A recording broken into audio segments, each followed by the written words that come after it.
बस यही अपराध मैं बार बार करता हूँ, बस यही अपराध मैं बार बार करता हूँ। आदमी हूँ, आदमी से प्यार करता हूँ, आदमी हूँ, आदमी से प्यार करता हूँ। एक खिलौना बन गया दुनिया के मेले में, कोई खेले भीड़ में, कोई अकेले में, मुस्कुरा कर भेंट हर स्वीकार करता हूँ। आदमी हूँ, आदमी से प्यार करता हूँ, आदमी हूँ, आदमी से प्यार करता हूँ। मित्रों, आप सोच रहे होंगे कि पंक्तियाँ किसकी है।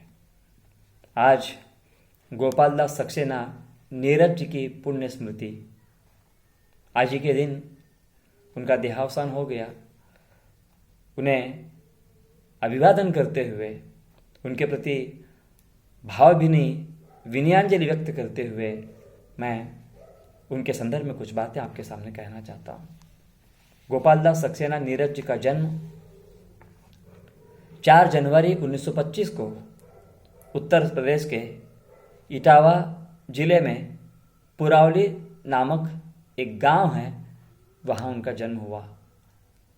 वे गांव के कायस्थ परिवार में बाबू ब्रजकिशोर सक्सेना के घर में उनका जन्म हुआ। घर वालों ने उनका नाम गोपाल दास रखा, जिन्हें आज हम सभी नीरज नाम से जानते हैं।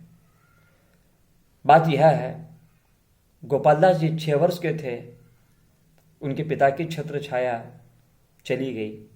6 वर्ष का छोटा सा अनाथ बालक के ऊपर क्या समस्या आई होगी, इसकी हम कल्पना भी नहीं कर पाते हैं। परंतु ऐसी अवस्था में उन्होंने कभी हिम्मत नहीं हारी। तब उन्हें अपने फूफा के यहाँ आगरा ले जाया गया। वहीं रहते हुए गोपाल दास सक्सेना जी अपनी शिक्षा लेते रहे। शिक्षा लेते समय उनके सामने कितनी समस्याएं थी। उन्होंने मजबूरन बीड़ी बेचने का काम किया। शिक्षा लेते समय ट्यूशन लेने का काम किया। अपनी शिक्षा जारी रखते समय उन्होंने इतना संघर्ष किया कि उन्हें रिक्शा भी चलाना पड़ा। इतना ही नहीं, उन्हें दीवारों पर इश्तिहार भी लिखने पड़े।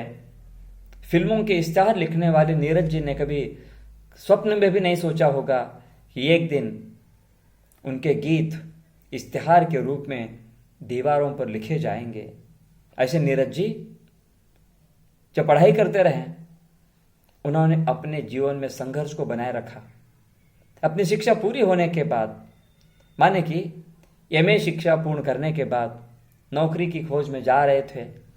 जब नौकरी नहीं मिली, तब उन्होंने कभी चिंता नहीं की। उनकी काव्य प्रतिभा तो जीवित थी। अपनी काव्य प्रतिभा के बल पर नीरज जी भारत भर में मंचीय कवि के रूप में अपना नाम कमाते रहे। बचपन से ही काव्य की तरफ उनका रुख था। समय का पहिया अपने आप घूम रहा था और नीरज जी के घर वालों ने उनकी शादी करने का विचार किया। नीरज जी ने ना नहीं कहा। बात यूं हो गई, नीरज जी अपनी शिक्षा पूर्ण करने के बाद, माने कि 1953 में प्रथम श्रेणी में स्नातकोत्तर उपाधि पाई। माने कि एमए पूर्ण किया। नौकरी के लिए घूमते रहे पर नौकरी नहीं मिल पाई। तब उन्होंने चिंता नहीं की बल्कि चिंतन किया। 23 साल के नीरज जी ने अपनी कलम थाम ली और उन्होंने गीत लिखना शुरू किया। स्वप्न झरे फूल से मीत चुभे शूल से, स्वप्न झरे फूल से मीत चुभे शूल से, लुट गए श्रृंगार सभी बाग के बबूल से। और हम खड़े खड़े बहार देखते रहें, और हम खड़े खड़े बहार देखते रहें, कारवां गुजर गया गुबार देखते रहें, कारवां गुजर गया गुबार देखते रहें। ये नीरज जी की अपनी वेदना भी इसमें दिखाई देती है। जिससे नीरज जी ने मोहब्बत की थी, उसकी डोली उठने वाली थी कि नीरज जी के सामने मकान से अपने दोस्त की छत से सुबह 6 बजे विदाई लेते हुए नीरज जी ने देखा और नीरज ने लिखा। वे पंक्तियां इस प्रकार थी। ढोल के धुमुक उठी ठुमुक करे चरण चरण, ढोल के धुमुक उठी ठुमक उठे चरण चरण, शोर मच गया कि लो चली दुल्हन चली दुल्हन। गांव सब उमड़ पड़ा, गांव सब उमड़ पड़ा, बहक उठे नैन नैन, और हम अजान से दूर के मकान से पालकी लिए हुए कहार देखते रहे, कारवां गुजर गया वो कारवां गुजर गई। अपने टूटे हुए दिल की दास्तान में किसे कहें, वे अपनी कविता के माध्यम से लिखते रहें और यह नीरज जी की यात्रा चलती रही। मित्रों, आपसे कहना चाहता हूं, नीरज जी ने अपनी शिक्षा पूर्ण करने के बाद नौकरी करने का प्रयास किया। वे दिल्ली में चले गए, दिल्ली में कहीं टाइपिस्ट की नौकरी करते रहे। नौकरी करते करते उन्होंने अपनी शिक्षा आगे जारी रखी। फिर वहाँ से मंची कवि के रूप में ख्याति प्राप्त की। उसके बाद उन्होंने प्राध्यापक के रूप में अध्यापन कार्य शुरू किया। जब वे अध्यापन कार्य कर रहे थे, अध्यापन कार्य करते समय उन पर आरोप लगाया गया जो गलत था। नीरज जी का मन उचट गया और बस वहीं से नीरज निकल पड़े सीधा दिल्ली के फिल्म जगत की ओर। नीरज जी फिल्म जगत की ओर चले आए। नीरज जी ने कई फिल्मों के लिए गीत लिखे और उनका गीत हम सभी जानते हैं, ए भाई जरा देख के चलो, आगे भी नहीं पीछे भी, दाएं भी नहीं बाएं भी। ये गीत नीरज जी ने इतना सुंदर लिखा, आज उनके पश्चात भी हम गुनगुनाते हैं। ऐसे नीरज जी, वे कभी किसी बात की चिंता नहीं करते हैं। उनका कहना होता है, बादलों से सलाम लेता हूं, वक्त के हाथ थाम लेता हूं।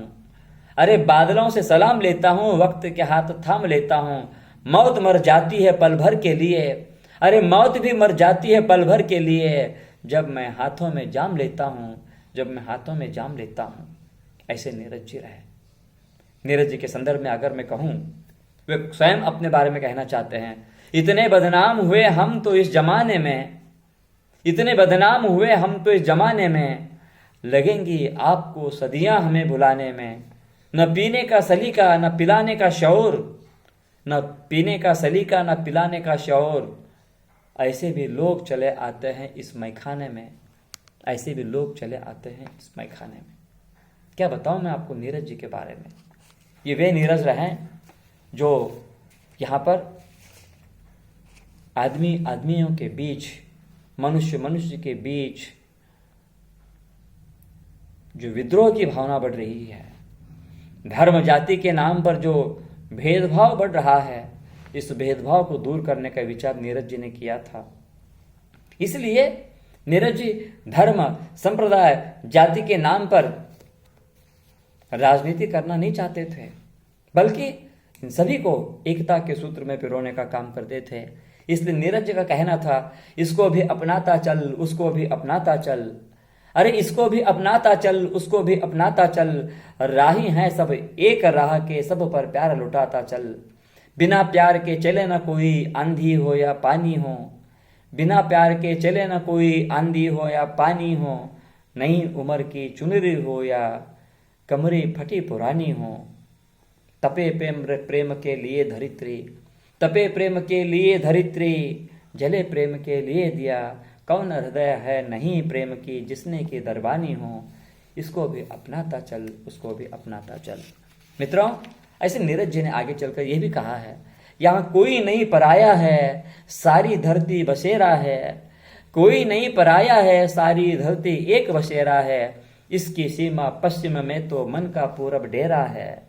श्वेत वरण हो या श्याम वरण हो, सुंदर या कि असुंदर हो, सभी मछलियां एक ताल की, क्या मेरा क्या तेरा है। इसको भी अपनाता चल, उसको भी अपनाता चल। ये नीरज जी जो कहना चाहते थे कि मनुष्य मनुष्य में कभी भेदभाव न हो।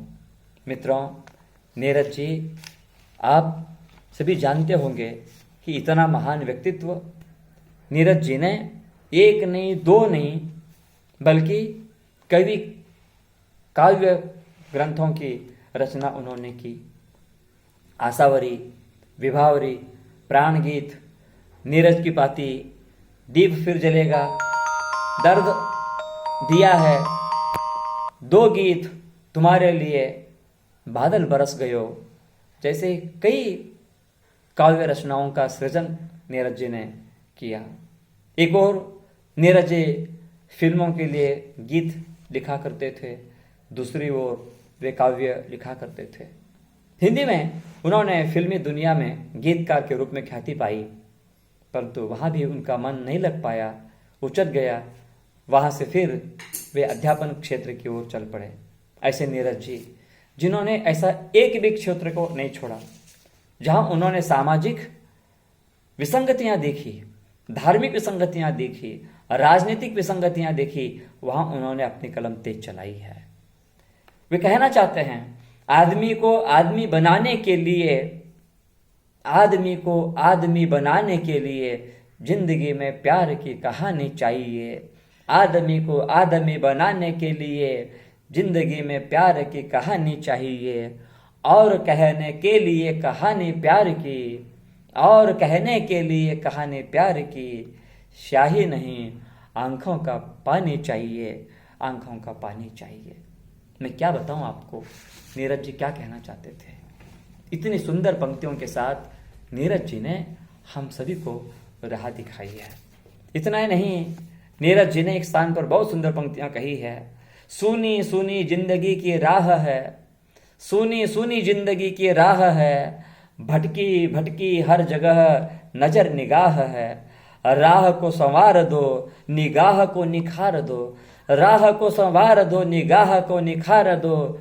आदमी हो तुम कि उठो, आदमी को प्यार दो, रोते हुए आंसुओं की आरती उतार दो, रोते हुए आंसुओं की आरती उतार दो।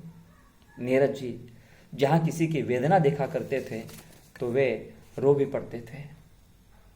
ऐसा उन्होंने गरीबी देखी और उस पर अपनी कलम चलाई। उन्होंने फिल्मी गीत लिखे।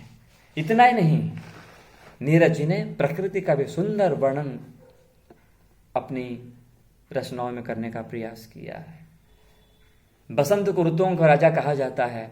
ऐसे ऋतुओं के राजा के रूप में बसंत के बारे में उन्होंने ये भी कहा है, चारों ओर धरती हरी भरी नजर आ रही है। और ऐसी अवस्था में बसंत ऋतु की चांदनी रात की सुंदरता का वर्णन मैं कवि के शब्दों में कहना चाहता हूँ। आज बसंत की रात गमन की बात न करना, आज बसंत की रात गमन की बात न करना। धूल बिछाए फूल बिछौना, बगिया पहने चांदी सोना, कलियां फेंके जादू टोना, महक उठे सब पात पात। हवन की बात न करना, आज बसंत की बात गमन की बात न करना। इतना ही नहीं, आम गेहूं सरसों जब लहराने लगते हैं तो कवि का मन भी झूम उठता है और कवि कह उठते हैं, बौराई अम्बुआ की डलियां, बौराई अम्बुआ की डाली, गदराई गेहूं की बाली, सरसों खड़ी बजाए ताली, झूम रहे जल जात जात, शयन की बात न करना, आज बसंत की रात गमन की बात न करना। कितनी सुंदर पंक्तियां नीरज जी ने अपनी इन पंक्तियों के माध्यम से लिखी है। नीरज जी अपने जीवन के अंतिम क्षण में, नीरज जी अपने जीवन के अंतिम क्षण में जब बीमार थे तब भी उन्होंने कलम चलाई। मैं उस नीरज जी के बारे में क्या कहूँ। नीरज जी फिल्मों के लिए 70 के दशक में 3 बार फिल्म फेयर पुरस्कार से सम्मानित रहे। इतना ही नहीं, नीरज जी को सरकार की ओर से पद्म भूषण पुरस्कार जैसे पुरस्कार भी प्राप्त हो गए। आज आम आदमी की पीड़ा, कुंठा, निराशा को स्वर देने वाले कवि जीवन के प्रति आशावान बने रहने का संदेश हमें देते हैं। भावनाओं की सहज अनुभूति करना और रोमांटिक भावावेश सरल भाषा में, जिसमें हिंदी उर्दू के साथ कई भाषा के शब्दों का प्रयोग करते हुए लेखन करना, नीरज जी की अपनी वो काव्य प्रतिभा रही। इसीलिए उनकी रचनाओं का मराठी, गुजराती, बंगाली, अंग्रेजी, यहाँ तक कि रूसी भाषा में भी उनके साहित्य का अनुवाद हुआ है। ऐसे महाकवि गोपाल दास सक्सेना नीरज जी को मैं आज उनके स्मृति दिन के अवसर पर हम सभी हिंदी प्रेमियों की ओर से शत शत नमन करता हूँ, शत शत नमन करता हूँ। धन्यवाद।